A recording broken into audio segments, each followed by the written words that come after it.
பிரதோஷ வழிபாடு செய்வதால் கிடைக்கும் அற்புத பலன்கள். சாதாரண பிரதோஷ வேளைகளில் சிவாலயம் சென்று வழிபட்டால் 1 வருடம் ஆலயம் சென்று இறைவனை வழிபாடு செய்த பலன் கிடைக்கும். அதுவே சனிக்கிழமைகளில் வரும் மகா பிரதோஷத்தன்று இறைவனை வழிபட்டால் 5 வருடங்கள் ஆலய வழிபாடு செய்த பலன் கிட்டும்.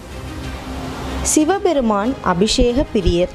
அவருக்கு பிரதோஷத்தன்று கறந்த பசும்பால் கொண்டு வழிபட்டால் சிறப்பான பலனை பெறலாம். இறைவன் இயற்கையை விரும்பக்கூடியவர். எனவே இயற்கையான வில்வ இலை அர்ச்சனை சிவபெருமானை மகிழ்ச்சிப்படுத்தும். இது தவிர தும்பைப்பூ மாலை அணிவித்து பிரதோஷம் அன்று சிவனை வழிபட்டால் சகல தோஷங்களும் விலகும்.